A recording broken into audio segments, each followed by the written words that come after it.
I can see clearly now the rain is gone.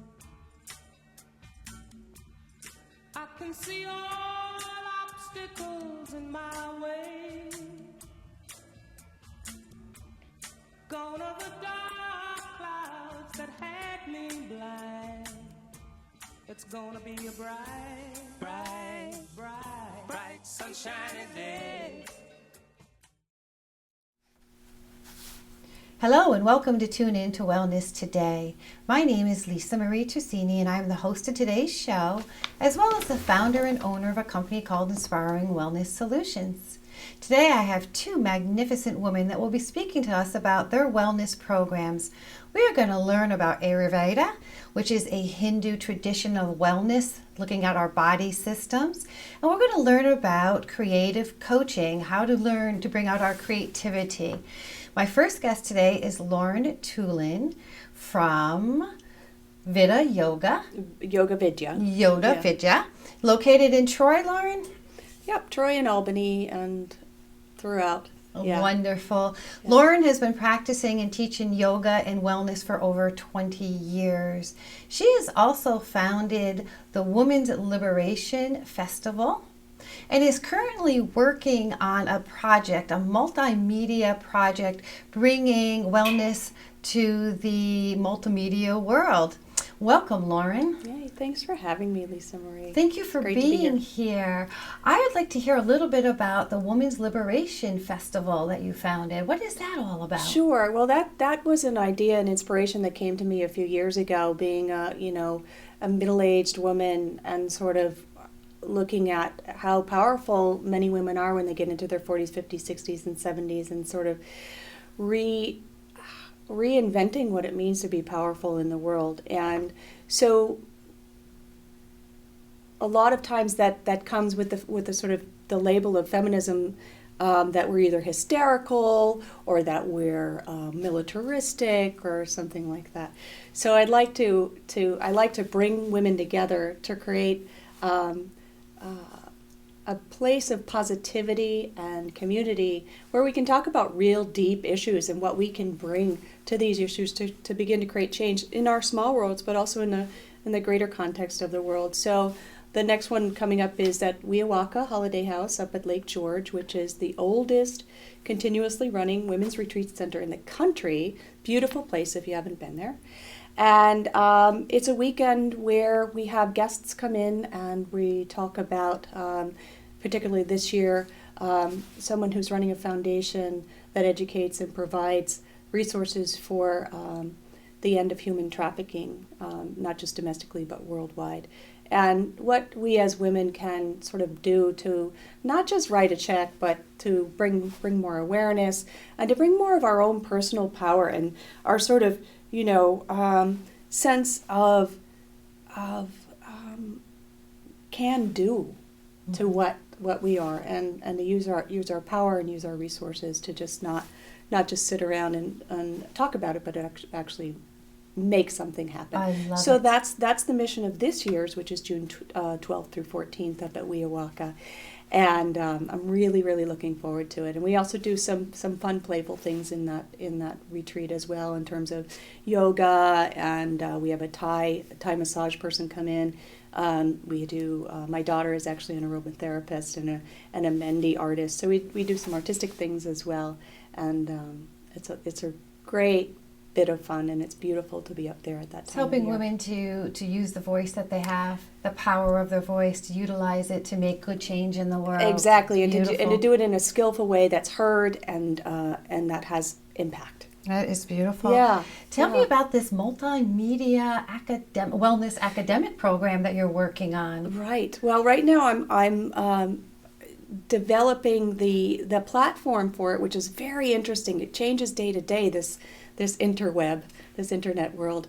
But what I want to do is reach a broader audience with some very, very kind of simplistic, linear healthcare, self-care modalities that are based in yoga and Ayurveda. And recently I ran a program called Ayurveda 101, which was really well received. I had over 25 participants coming to that. And they learned, really kind of basic but profound self-care strategies so that they could make it through the winter season or whatever season they're in terms of their own life, where they are in their lifespan, where they are in their situation. Beautiful. And so that's what I'm working towards, is this kind of multi-stage online course that you can literally take it in your own living room and kitchen, and then you have individual consultation with me or one of my staff, where we're helping you to refine and create a new and healthier life for yourself. And it's very multimodal, and so I'm very excited about that, and that should be launching. Well, we'll start to film it in May, so it should be launching by That September. sounds fabulous, Lauren. Is that like a module base? There'll be different modules that they'll take, and wonderful. Yes. So, and it's the working title is Bounce Back Academy, and how we can begin to really bring ourselves back to life and vibrancy and health and positivity and most of all resilience. Yeah, which with everything that we have going on, every day can be a slog if we let it. If we let it, that is the key. Absolutely, it can. I love your multidisciplinary approach with yoga and Ayurveda. I'm so excited to hear that you're doing that, and I'd like for you to speak a little bit more about Ayurveda. And we understand that it's a Hindu tradition of wellness. Yeah. And we take a look at our body types, right? We have three main body types? Three main, and then combinations thereof. And it's actually not Hindu. Hindu is the religion. It's sort of based in India. So it's a 5,000-6,000 year old wellness modality, and the mere fact that it's still around and popular and applicable today really speaks to its effectiveness, and it really works. So Ayurveda translates from Sanskrit as the science of life, So, or to live greatly is how I like to say it. And it's like many systems. It's not a new age system. It's an old age system, but it's holistic. So the three main tenets that really aren't that antithetical to any wellness modality, including allopathic medicine, that we look at are diet, lifestyle, and stress management. And diet in particular, because we are what we eat. And one of the principal teachings of Ayurveda is that, you won't disagree, is food is medicine and medicine is food. Absolutely. So we look at what a person takes in terms of not just food and calories and nourishment, but also what they might take in terms of experience. And we look at that in terms of their ability to digest, assimilate, and eliminate. So it's all about digestive fire, whether it's in the belly or in the mind. And Ayurveda says, well, if you have a weak digestive fire, that's the cause for disease, whether it's mental fire or physical fire. And so Ayurveda is very interested in looking at the causality of disease or a condition that brings you away from wellness, and then aims to remove the cause through many different means, through a very refined diagnostic kind of routine. And once the cause of the disease is removed, then we sort of try to palliate the symptoms of the disease, and then to strengthen. So it's a 3-stage process. Ayurveda is not so much interested in symptom management, which is what allopathy tends to do.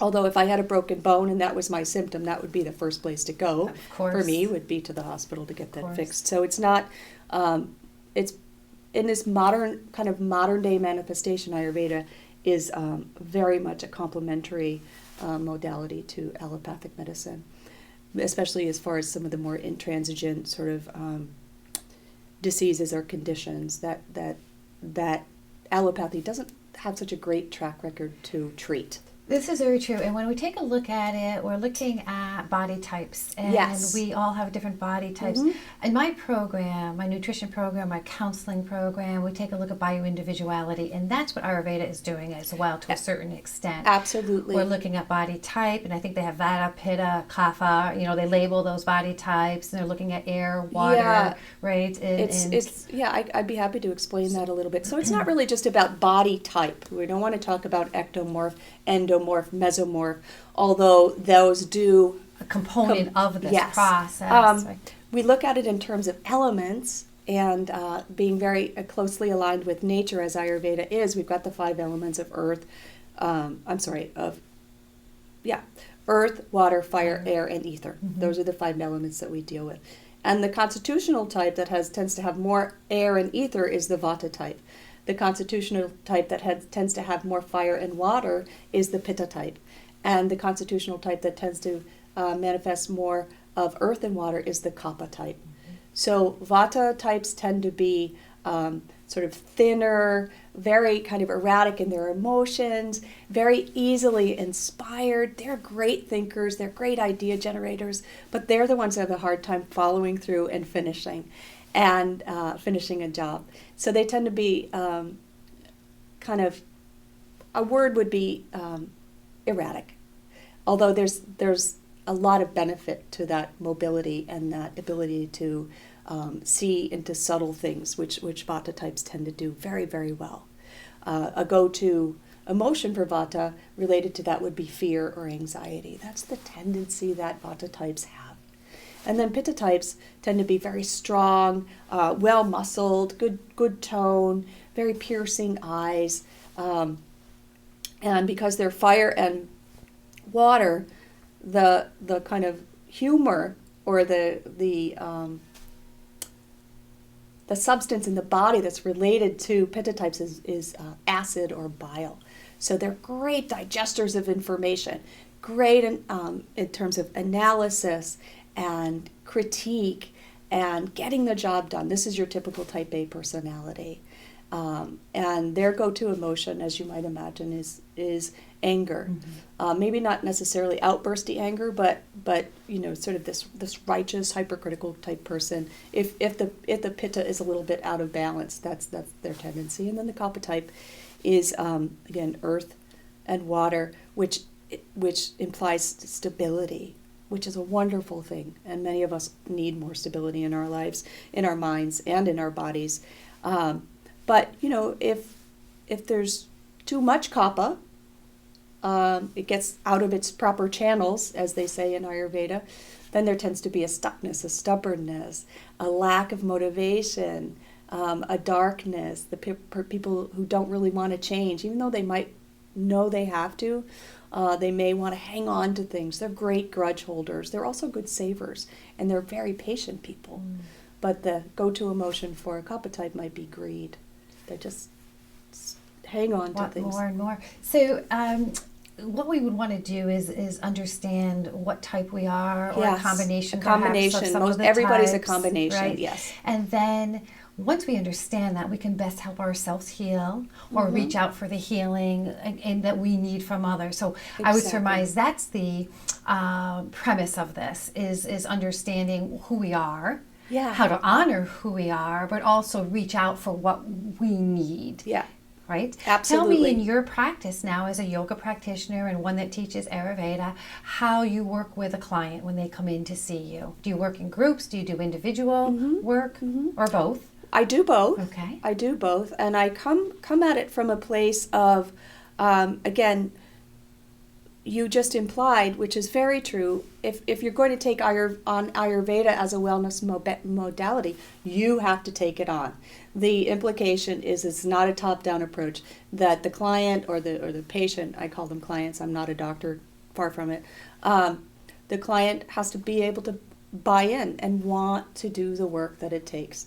Unlike allopathic medicine, which might take a day or two to relieve your heartburn, Ayurveda is going to go deep within the source of why you're getting the heartburn and ask you to make a lot of different changes, some subtle, some gross, and you've got to do the work. If you don't do the work, then the result isn't going to happen. Absolutely. So, but when I see somebody, I oftentimes, there are many different questionnaires out there that you can sort of do a self-assessment that will give you your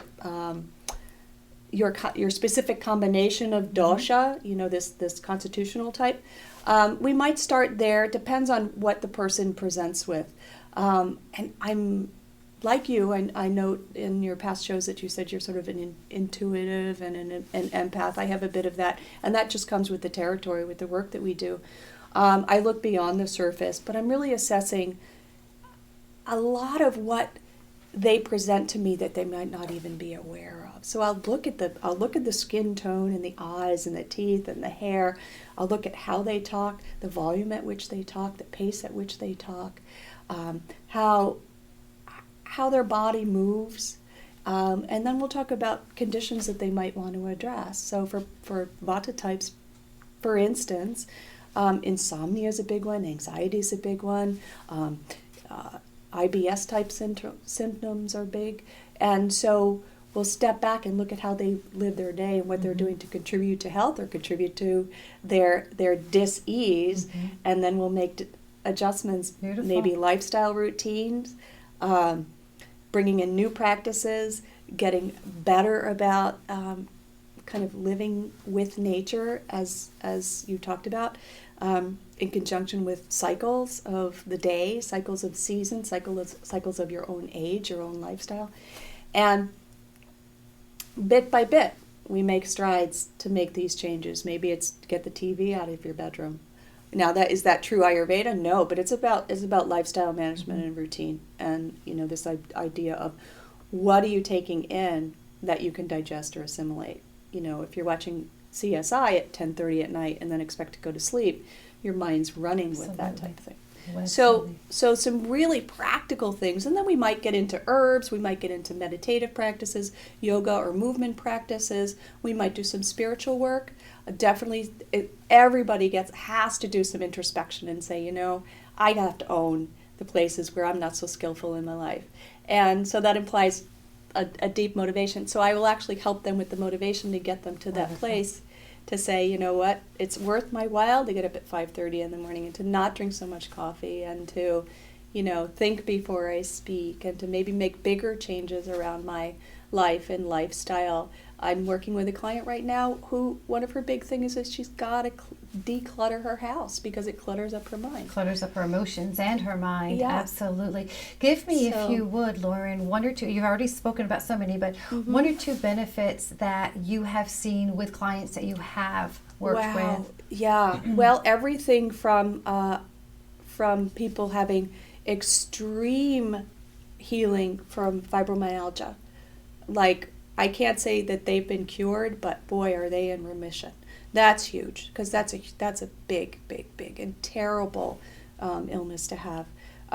Better sleep, better relationships. People have said that the work they've done with me has saved their marriages. Wonderful. At least half a dozen work with a lot of folks who have anxiety.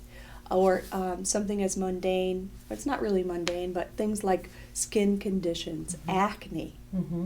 Acne. Getting to the source of that. Someone had chronic colitis. About 3 years ago, she started to work with me, and she has not had an episode in 2.5 years. So there are a lot of different things that can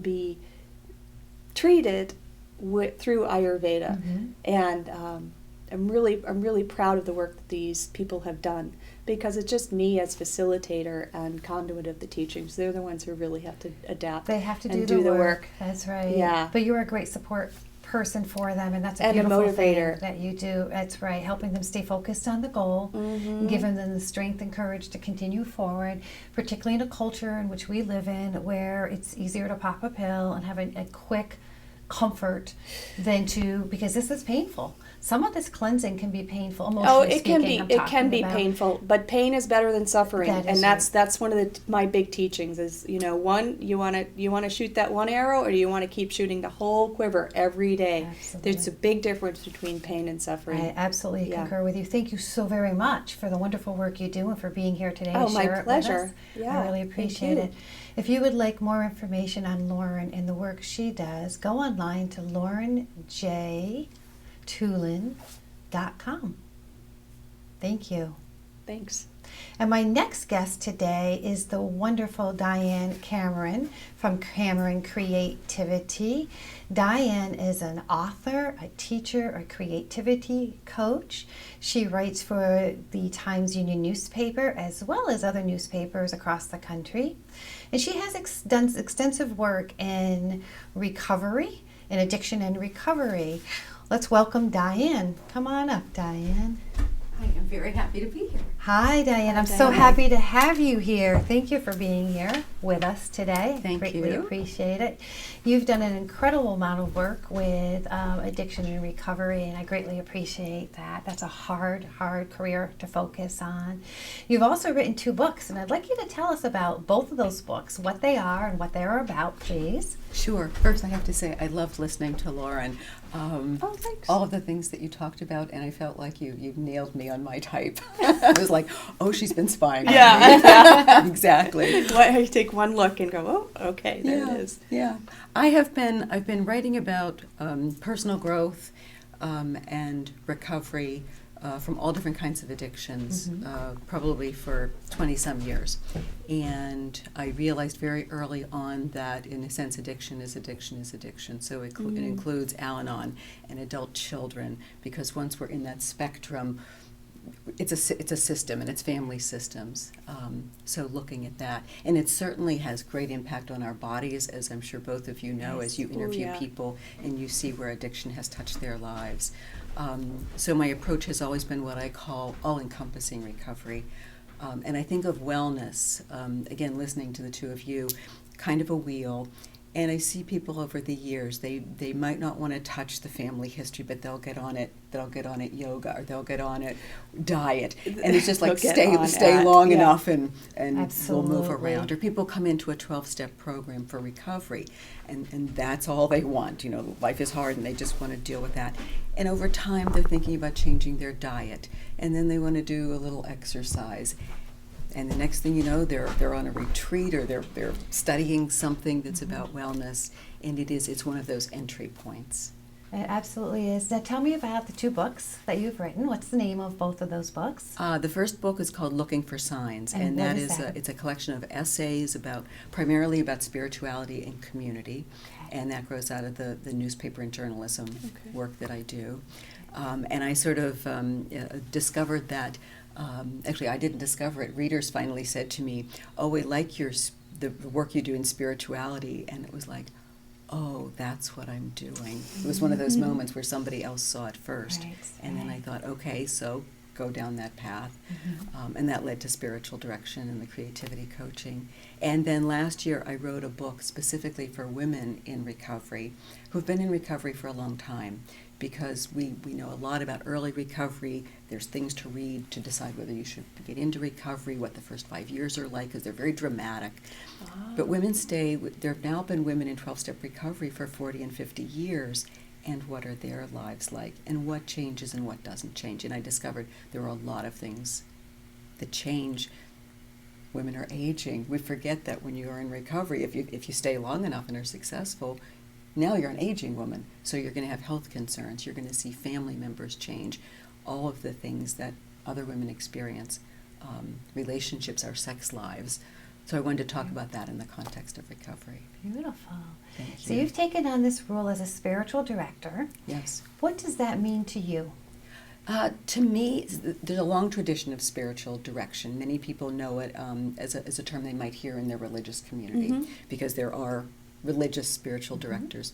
And again, I kind of stumbled into my niche because I was studying theology, not attached to a traditional faith community, and realized that the folks who are attracted to me, people in recovery, of course, but then people who identify as agnostic or atheist, surprise, surprise, want a spiritual life, and yet maybe are nervous or not sure they would be welcome in certain settings.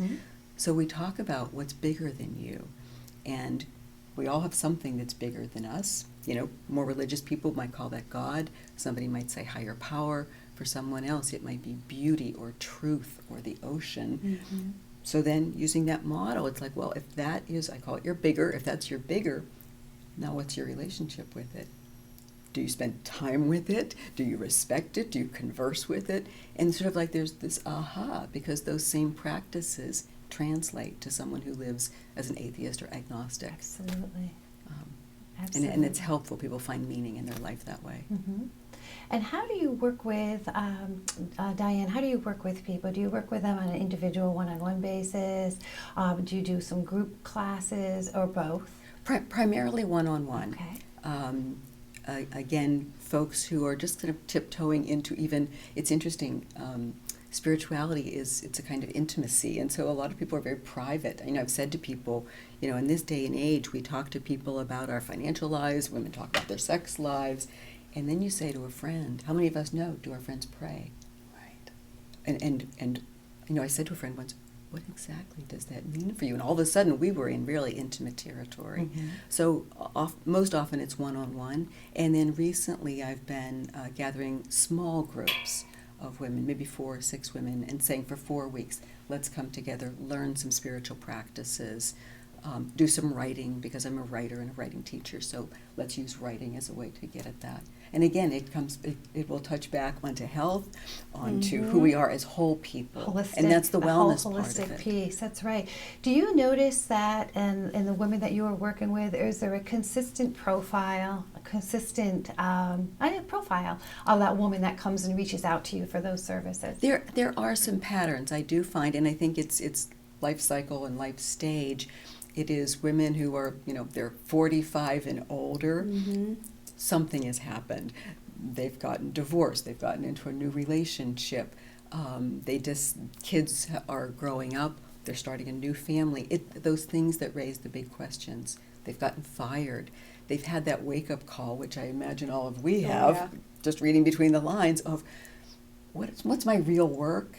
And then that always leads to a question, is what am I meant to do?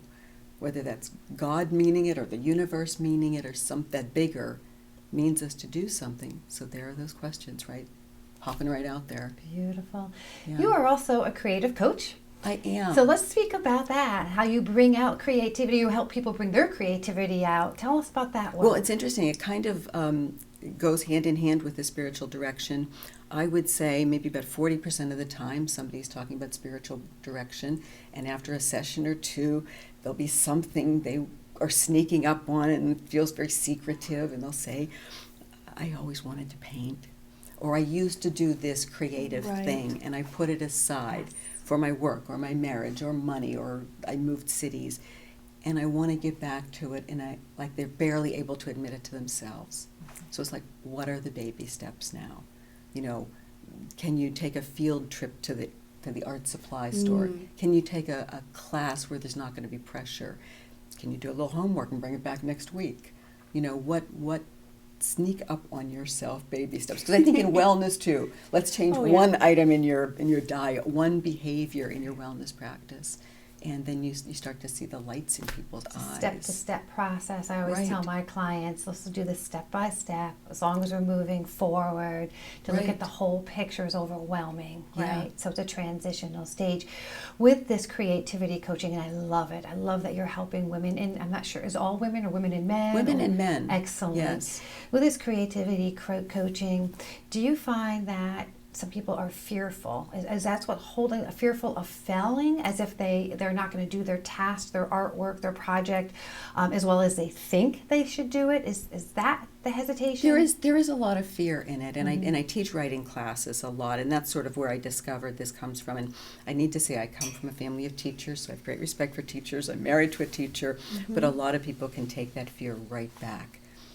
2nd grade, 4th grade, 7th grade, if you can't, your spelling Right. was wrong, so you can't write. And I say to people right off the bat, writing has nothing to do with spelling and grammar. Your finished product, yes it does, and somebody can help you with that, but that's not what writing is. And coloring in the lines is not art, that was an exercise.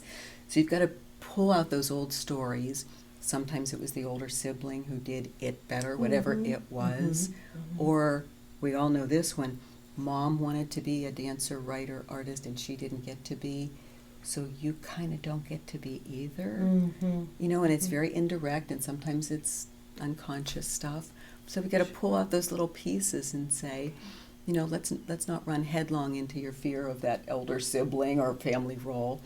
let's just have fun and see what happens. Identifying what It's the giving fear permission was to what it begin is. with, because oftentimes Yeah. many people will not understand that they even have a fear, or then what the root cause of that fear Exactly. is. So we need to address that, Yeah. heal from that, move on. It's beautiful Right. that you are doing that. And it's gotta be Both of you are gentle. doing that. Yeah. It's Exactly. beautiful. Yeah. Yeah, It has it's to be not, a- it's not a sledgehammer approach. Right. No. I think that's what people are afraid of. Absolutely, Yeah. not a critical approach. And one in my practice, I help people to stop hearing that critical voice in their head Right. that has held so many people back. Predominantly women, although I have male clients that have heard it as well. Yeah. Women tend sometimes to take it in a little bit deeper at Yeah. times, listen to it a little bit too much. So healing that so that you can be all of who you are, Right. and then honoring who you are, right? Yeah. As a woman, as a man, Yeah. as a person, it's a beautiful thing. So And having fun. then having Yeah. fun, Yeah, that's a big part not of feeling it. guilty, Right. Right. about having fun, right? And not feeling guilty about being healthy, Right. not feeling guilty about making the choices Right, you have made right, because right. someone else might not approve of where you are and who you are and what you speak and what you say.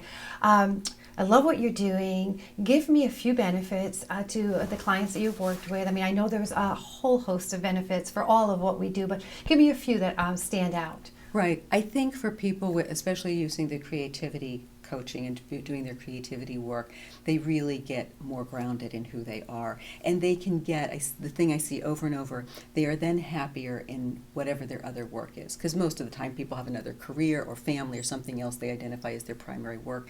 And maybe there's a little grudging feeling or a little anger showing up there because they haven't balanced their life with this other thing. So I see that sort of relief and happiness right away. And then I absolutely believe there's a physical wellness that comes with having a spiritual connection and a creative connection. And I saw you earlier do this, and it's like, I'm doing that all the time when I'm teaching. It's like, it's in there, let's bring it up. Yeah. Yeah. Beautiful. I teach a class called Creating Creative Conversations, which ties into all the work that we're both doing, the three of us are doing. And in short, because this is your time, not mine, but in short, it's teaching women and men to be able to speak their truth. Oh, I love that. It's very beautiful. So, Diane, love the work you do. I actually have several clients who, during the work that I do as a counselor, as a health counselor, want to, again, touch base with their creativity that, as you said, they've put aside. Right. And several of them want to start writing again. Oh, great. And have started writing through the work that they're doing with me. But I would love to have you as a resource to send them Absolutely. to. So as they start, they can be directed and continue on that path. Right, has so, some encouragement. Yeah. as encouragement, and you have the skills to teach them, how to write better, perhaps, or guide them in that Right, process. So, right. the work I do gives them the motivation to go back to that creativity, To find those things. and yeah. you have the skill and talent to help them write. And the time. Yes. I certainly do not. I'd love to be able to refer them out. So I'm That'd be loving, wonderful. loving the Yeah. synergy that For all three all of us three of have. us, So yeah. it's beautiful. Anything else that you'd like to put out there about the creative coaching that you are doing? I think just that it applies to all kinds of things. I've had people come who were older, who wanted to dance when they were younger, or who studied dance, and then they feel, because the body does change, I can't do that, or maybe they went and took a ballet class and that felt really awkward. Yeah. So it's like, how do you sneak up on that? So or a playwright, whatever that creative impulse is, there is a way to go back there, Beautiful. definitely. And were you a teacher by trade originally? No, I've just taught a lot. I think I am naturally a teacher. That seems to be where I come from. Okay, Yeah. wonderful. Yeah. Thank you so much for being here today. Thank you for this. I greatly Fascinating. appreciate it. If you would like more information about Diane and the work she does, go online to dianecameron.info. Well, I do hope you found Lauren and Diane to be incredibly informational and inspirational. I certainly did. Love their energy, love the work they're doing. Our goal here, all of us practitioners that are on Tune Into Wellness today, our goal is to help you be happy, healthy, well, and heal. I do encourage you to reach out to me, LisaMarie, at inspiringwellnesssolutions.com, or LisaMarie 518-292-8767 with any questions you have about your health, wellness, nutrition. I'm a Reiki master teacher, a holistic health counselor, and someone that will help you to help yourself be well. Please do encourage you to reach out to Lauren and Diane as well with any questions you may have for them. They'd be glad to answer them for you. Until next time, be happy, be healthy, and be alive.